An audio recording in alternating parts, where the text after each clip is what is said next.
Halo pemirsa, bagaimana kabar Anda hari ini? Semoga baik-baik saja. Senang sekali dapat berjumpa kembali dengan saya, Putri Alifia Fitra. Pemirsa, hari ini kita akan mengangkat dua tema besar yang menjadi fondasi utama dalam membangun daerah, yaitu pendidikan dan kesehatan.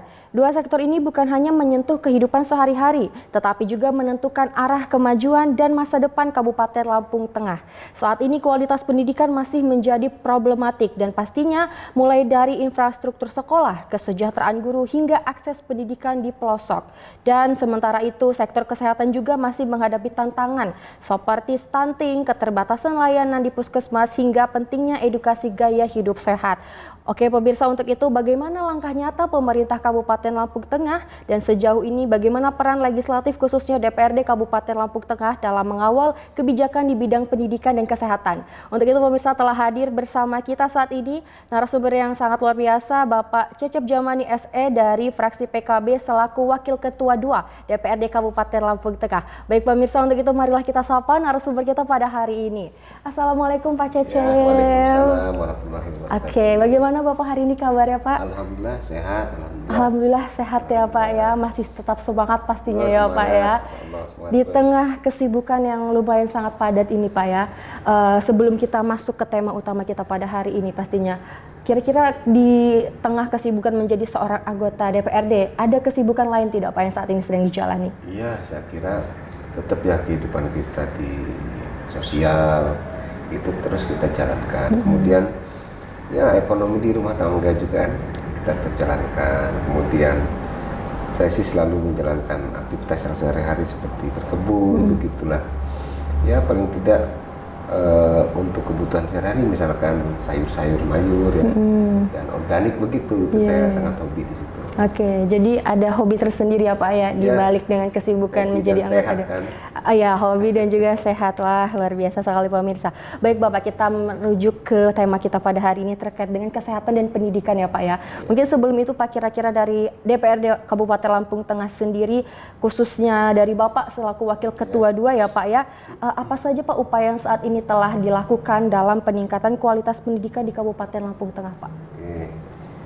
Yang jelas kan memang pendidikan itu sangat penting ya untuk membentuk generasi kita yang unggul dan berkualitas. Kita mau membangun Lampung Tengah itu jelas kita wajib punya fondasi SDM yang unggul dan berkualitas. Dengan cara apa? Yaitu kita meningkatkan kualitas pendidikan yang ada di Lampung Tengah. Cara-caranya apa? Satu, kita lihat memang anggaran pendidikan kita sekira bagusnya di Lampung Tengah ini. Jadi anggaran kita pendidikan lebih dari 20%. Itu pertama yang harus kita lihat untuk menjamin bahwa Lampung Tengah sangat peduli terhadap kualitas pendidikan. Yang kedua, program-program tersebut itu mencakup apa? Mencakup infrastruktur dan juga pengelolaan pendidikannya. Untuk infrastruktur,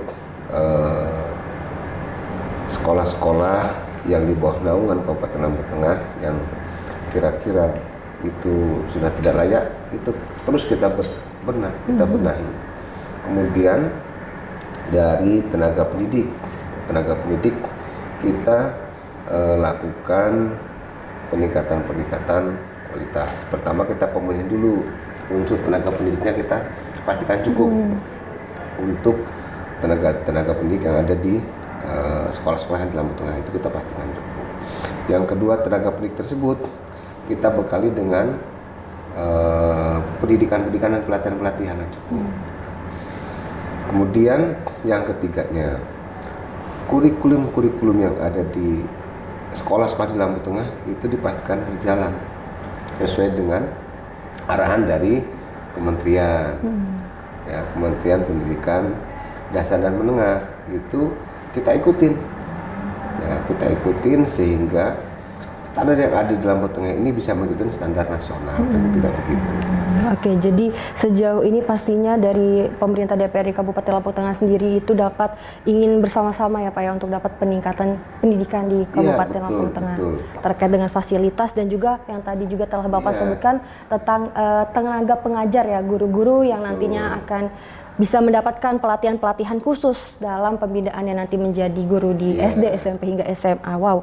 Oke, pemirsa, selanjutnya Pak, bagaimana dari DPRD sendiri mengatasi masalah kekurangan fasilitas pendidikan di Kabupaten Lampung Tengah sendiri? Nah, itu tadi kita memang harus pastikan yang ada di Lampung Tengah ini fasilitas-fasilitasnya mendukung terhadap kualitas pendidikan. Itu pertama kita lakukan, kita sebagai DPRD kita panggil pihak dinas. Kira-kira mana sekolah-sekolah yang masih memerlukan supporting dari kita. Kemudian yang keduanya, kita juga lakukan langsung sidak di dapil masing-masing, terutama saat serap aspirasi.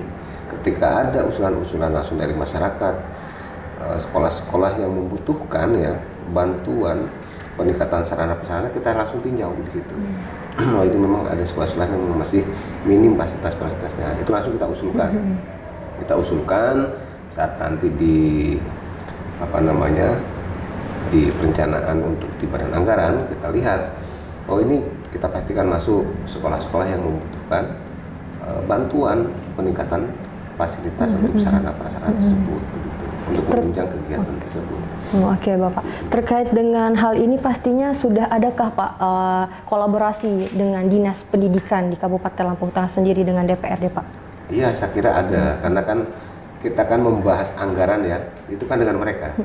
Jadi badan anggaran membahas dengan Dinas Pendidikan, mulai dari PAUD, kemudian TK kemudian SD dan SMP, begitu. Itu kita bahas anggaran setiap tahapnya tersebut, untuk SMP, untuk SD, untuk PAUD dan TK, begitu. Itu sama-sama kita bahas. Itu kita bedah sama-sama di situ. Oke, baik. Pemirsa, tadi sudah banyak dibahas terkait dengan bagaimana peningkatan pelayanan kualitas pendidikan di Kabupaten Lampung Tengah ya Pak ya. Lalu selanjutnya Pak, melihat banyaknya sekali mungkin angka putus sekolah yang terjadi di Kabupaten Lampung Tengah yang mungkin setiap tahunnya berbeda-beda. Pasti banyak sekali faktor dengan adanya hal itu. Dari Bapak sendiri Pak, pandangan Bapak sebagai seorang yang duduk pemerintahan, bagaimana, apa saja faktor-faktor penyebab dari angka putus sekolah anak-anak Pak? Ya. Jadi memang kan kita masih cukup banyak angka putus sekolah di Lampung Tengah ini. Itu dari beberapa analisis kita, satu faktor ekonomi, kemudian yang kedua faktor anaknya itu sendiri, begitu ya. Jadi yang faktor ekonomi, misalkan dia karena tidak mampu karena mungkin jaraknya agak jauh, kemudian tidak punya transportasi kendaraan, akhirnya anak tersebut tidak melanjutkan sekolahnya. Kalau SD saya kira tiap sekolah, tiap desa ada kalau SD ya. Tapi kalau untuk SMP atau yang setara dengan SMP kan tidak mesti ada tiap desa, ada yang mungkin di kecamatan-kecamatan begitu. Ini memang menjadi kendala yang bagi yang ekonominya tidak mampu, tidak punya kendaraan. Mungkin kalau zaman saya dulu sepeda masih jalan mau. Saya dulu waktu SMP ingat betul, saya naik sepeda, saya itu perjalanan sekitar 5 km gitu. Karena di desa saya kebetulan tidak ada SMP, adanya di kecamatan gitu. Nah, saya bersepeda. Sebenarnya bisa kita dorong juga itu kalau saat ini untuk ayolah bersepeda begitu ya kan, yang bisa dibantu di situ gitu. Atau mungkin tidak mampu juga beli seragam dan lain sebagainya. Nah itu harus kita berikan solusi ke mereka, faktor ekonomi. Kemudian ada yang mungkin faktor anaknya sendiri begitu ya. Anaknya sendiri udah terlalu seneng bola seneng di luar, akhirnya suruh belajar nggak ogah-ogahan gitu. Mungkin merasa tidak mampu dan sebagainya. Ini harus kita bina semua betapa pentingnya pendidikan ini begitu, karena bangsa dan negara ini, kabupaten kita tergantung pada mereka nih akan ke depan mengisi di sini begitu ya kan. Oke, jadi benar sekali ya pemirsa ya, terkait dengan mungkin zaman sekarang ini Gen Z ya Pak ya, kalau biasa kita sebut itu lebih ke banyak magernya ya Pak ya. Kalau dulu kan, kalau jarak mungkin jadi penghalang tapi kan bisa ramai-ramai berjalan kaki, tapi sekarang karena mungkin alasan kepanasan Pak mungkin Pak, jadi lebih baik untuk gak usah daripada memang harus kepanasan, itu adalah salah satu hal karena yang... kan mungkin begini juga sih Mbak, apa namanya, ketika kita bantu nih misalkan kendaraan untuk sekolah, tapi memungkinkan nggak di tempat tersebut gitu. Ada berapa anak yang putus sekolah di desa tersebut ketika mau dibawa ke kecamatan. Ya saya kira banyak cara lah ya kita bisa bantu. Kita bisa sosialisasikan kepada masyarakat. Bagi yang putus sekolah karena faktor ekonomi, yaitu kita pastikan kita edukasi, kita ajak ngobrol juga pihak sekolah. Kita pastikan dia dapat beasiswa tidak mampu, kemudian mungkin seragam juga kita gratiskan, kemudian buku-buku ya dibantu, kemudian kita support aja ya, anak-anaknya juga diberikan support oleh pihak guru pembimbing supaya punya semangat begitu. Artinya ekonomi itu bukan faktor utama untuk menghambat putus sekolah begitu. Banyak kok orang-orang sukses itu yang tadinya tidak mampu, banyak orang-orang yang tidak mampu yang dari kampung-kampung itu, dan saat ini menjadi orang-orang besar dan dia bersekolah begitu. Nah ini harus kita pastikan itu begitu. Kemudian di desa mungkin kita bantu dapat PKH-nya, kemudian kesehatan gratis ya dengan PBI, BPJS gitu. Nah kemudian ya tinggal kita support dari tempat tersebut ke sekolah. Itu harus kita sama-sama diskusikan supaya ini tidak berulang terus berulang. Ada lagi tiap tahun, gitu. Ini kan menjadi keprihatinan bagi kita begitu. Oke, benar sekali. Mungkin Bapak kita akan lanjutkan bincang kita setelah jeda pariwara berikut ini ya Pak ya.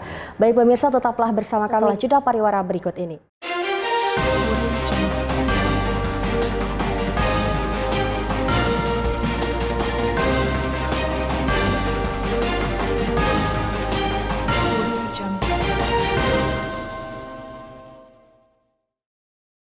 Membedah informasi dengan ketajaman analisa. Sudah jelas maknanya apa yang disampaikan oleh Presiden Prabowo Subianto. Pak Prabowo itu paham geopolitik.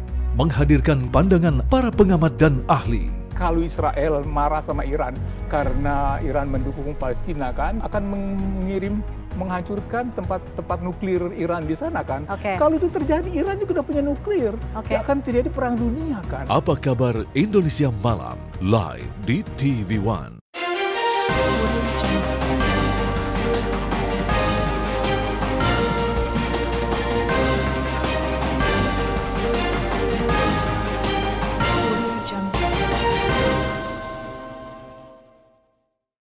Terima kasih pemirsa, Anda masih bersama dengan narasumber kita pada hari ini, Bapak Cecep Jamani, Wakil Ketua 2 DPRD Kabupaten Lampung Tengah. Halo Bapak, baik tadi itu sudah banyak sekali kita bahas terkait dengan pendidikan ya Pak ya.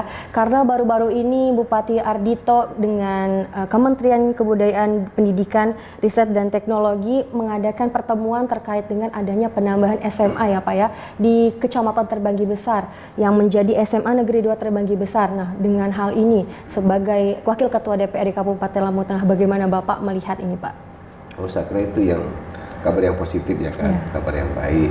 Artinya buat warga Terbanggi saat ini ketika mungkin di SMA 1 sudah tidak masuk, nah bisa ke SMA Negeri 2-nya kan begitu. Ini saya kira kualitas tetap akan sama-sama dijaga begitu. Jadi untuk masyarakat yang ada di Terbanggi dan sekitaran sudah tidak perlu bingung-bingung lagi tuh.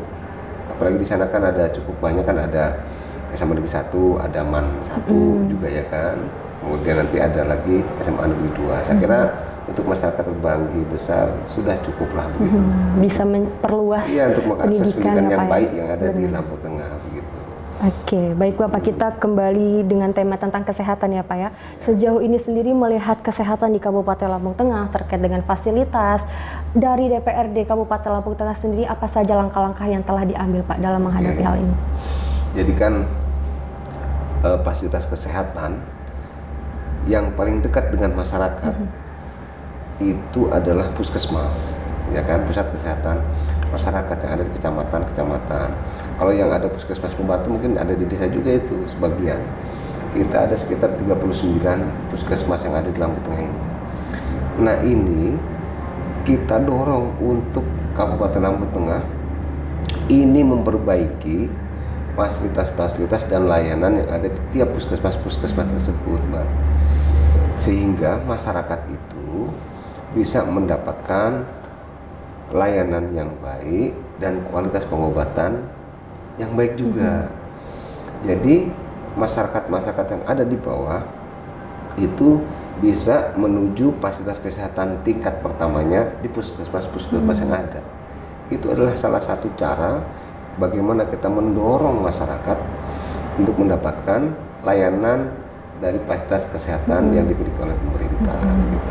Lalu kalau kita lihat beberapa titik di Kabupaten Lampung Tengah, mungkin titik-titik yang terpelosok ya Pak ya, mungkin terkendala dengan jauh ataupun akses yang mungkin kurang memadai. Apakah dari DPRD sendiri menganangkan Pak tentang adanya mungkin bantuan terhadap ambulan ke tempat-tempat terpelosok di titik-titik tertentu di Lampung Tengah Pak? Ya, saya kira bagus itu tadi ambulan ya, ambulan, kemudian peningkatan kualitas bidan-bidan yang ada di desa-desa juga. Itu saya kira bagus itu. Jadi kita bisa memaksimalkan program tersebut. Jadikan ambulan itu bisa difasilitasi oleh desa-desa tersebut ya kan, kita bisa dorong sama-sama. Jadi untuk meningkatkan kualitas layanan kesehatan yang ada di desa-desa tadi yang pelosok-pelosok itu ada dua cara memang. Satu, memaksimalkan bidan desa yang ada di situ atau tenaga kesehatan yang ada di situ. Kalau perlu ada dokter mungkin berkunjung berapa kali di situ ya kan, untuk memastikan bahwa masyarakat yang ada di pelosok itu bisa mendapatkan akses terhadap fasilitas kesehatan yang lebih baik gitu. Sejauh ini tantangan yang mungkin dihadapi Pak dari DPRD sendiri terkait dengan penyesuaian tentang langkah-langkah partisipatif tentang kesehatan di Kabupaten Lampung Tengah bagaimana Pak? Jadi mungkin masyarakat saat ini kebanyakan memang mereka tidak menjadikan puskesmas ini ya fasilitas layanan yang belum maksimal kalau saya lihat gitu. Jadi mereka masih banyak kan yang banyak berobatnya tidak di puskesmas begitu. Nah ini kita dorong lah. Ini masih banyak masyarakat tidak berobat di puskesmas. Padahal puskesmas itu memberikan layanan secara gratis sebenarnya begitu. Nah, ini perlu kita sadarkan kepada masyarakat yang ada di desa-desa.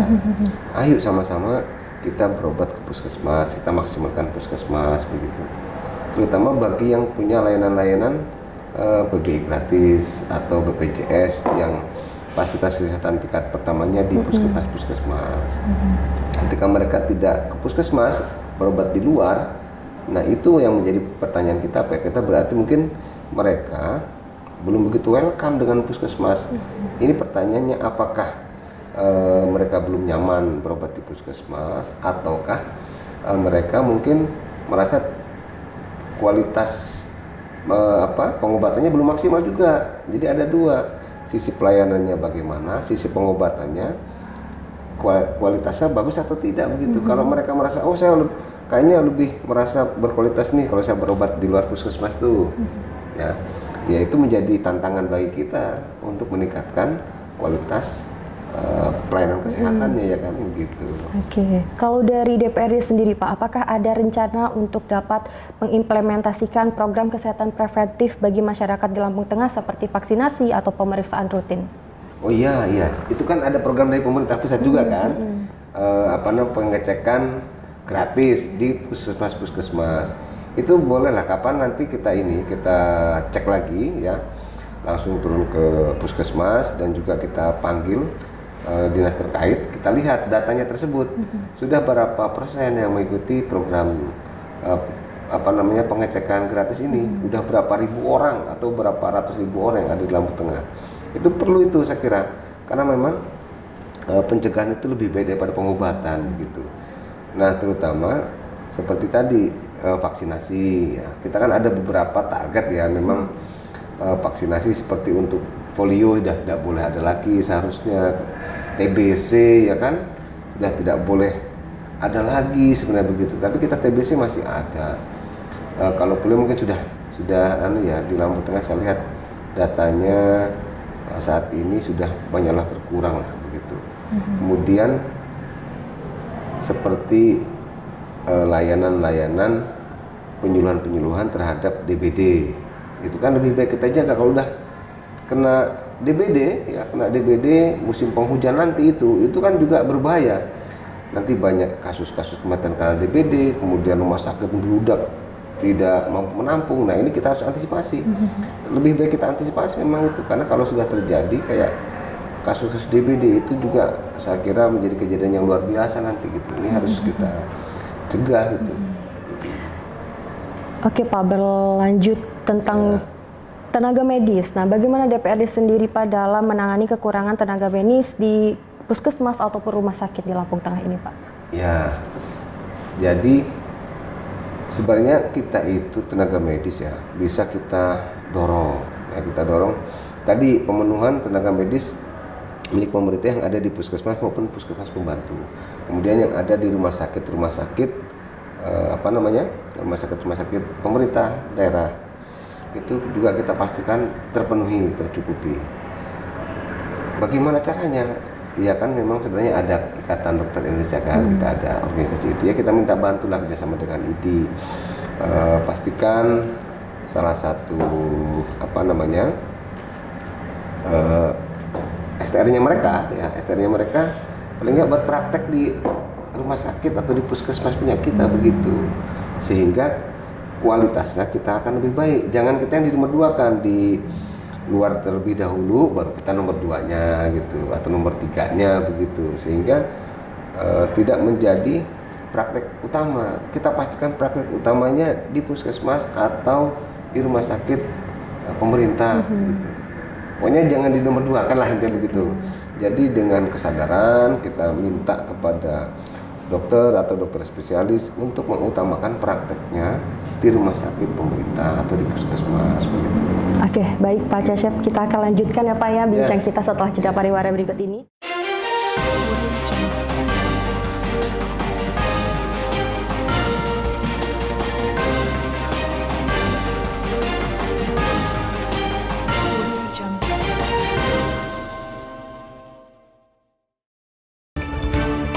Rangkuman berita yang mengemuka di sepanjang hari. Tentara Zionis Israel kembali menembaki warga Palestina yang sedang mengantre bantuan di pusat distribusi bantuan di Gaza. Melengkapi kebutuhan informasi. Manajer Manchester City Pep Guardiola memberikan pidato emosional tentang penderitaan di Gaza setelah menerima gelar kehormatan. It's so painful what we see in Gaza. Kabar hari ini hanya di TV One.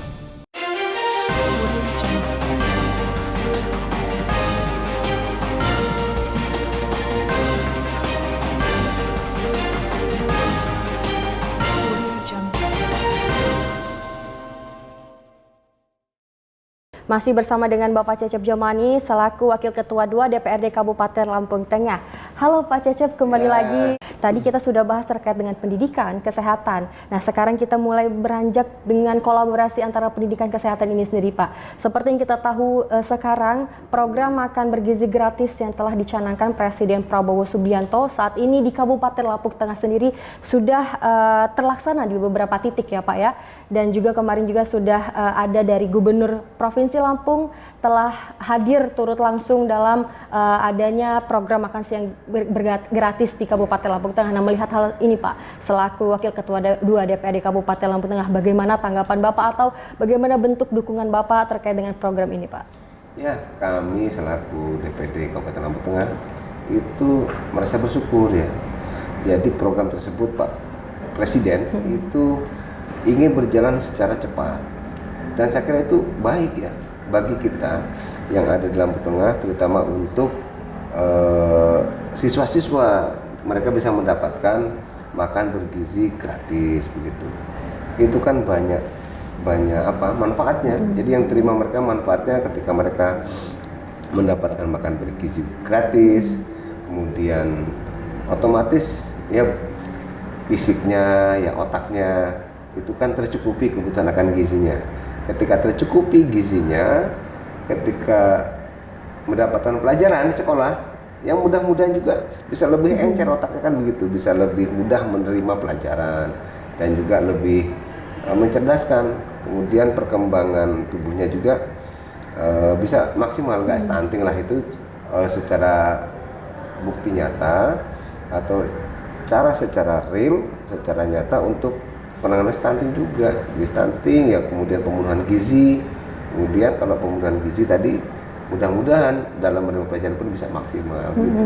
Sejauh ini dari DPRD sendiri apakah turut andil Pak dalam pemantauan terkait dengan proses berlangsungnya program MBG ini Pak? Ini kan memang program nasional ya, di bawah Badan Gizi Nasional kan, di bawah PGN. Ya kita selaku anggota DPRD di Kabupaten Lampung Tengah kita support lah, ya, kita support. Karena itu bentuk program dari nasional, dari Presiden, itu kita support semuanya begitu. Ya kita pastikan itu berjalan dengan baik begitu. Tidak banyak hambatan dan segera bisa terrealisasi di Lampung Tengah sehingga siswa-siswa yang ada di Lampung Tengah bisa segera mendapatkan manfaat dari makan bergizi gratis tersebut. Oke, pastinya sangat mendukung penuh ya Pak ya tentang adanya program ini. Dengan adanya program ini juga bagi masyarakat di Kabupaten Lampung Tengah mungkin kalau kita bisa bilang mungkin ada kekurangan dalam perekonomian, dalam peningkatan konsumsi makanan yang lebih baik bisa ditingkatkan melalui program MBK ini, dan itu pastinya harapan terbesar bagi masyarakat Kabupaten Lampung Tengah sendiri. Dengan DPRD Kabupaten Lampung Tengah sendiri pastinya sangat amat mendukung terlaksananya program ini dengan baik untuk kedepannya ya Pak ya? Ya betul. Oke Bapak, mungkin sebelum kita akhiri Pak dialog kita pada hari ini bisa berikan pesan ataupun closing statement kepada masyarakat di Kabupaten Lampung Tengah. Silakan Pak. Ya, Assalamualaikum warahmatullahi wabarakatuh. Saya Cetyaman SSMKM, Wakil Ketua DPRD Kabupaten Lampung Tengah, menghimbau dan mengajak kepada seluruh lapisan masyarakat untuk mendukung putra-putrinya dalam menjalankan program pendidikan. Jadi bisa mendorong putra-putrinya terus mengenyam pendidikan, wajib belajar 9 tahun, kalau mampu terus 12 tahun, dan juga ke jenjang kuliah, sehingga bisa menghasilkan generasi-generasi yang semakin berkualitas. Dan juga kepada tenaga-tenaga pendidik yang ada di sekolah-sekolah, terus dibimbing siswa-siswanya, semua siswa-siswa baik yang itu mampu yang tidak mampu didorong supaya angka putus sekolah itu semakin rendah kalau bisa nol. Oleh Bapak Presiden melalui Badan Gizi Nasional itu kami sebagai anggota DPRD Kabupaten Lampung Tengah sangat mendukung, dan mudah-mudahan siswa-siswa yang ada di Lampung Tengah segera menerima manfaat dari makan bergizi gratis tersebut.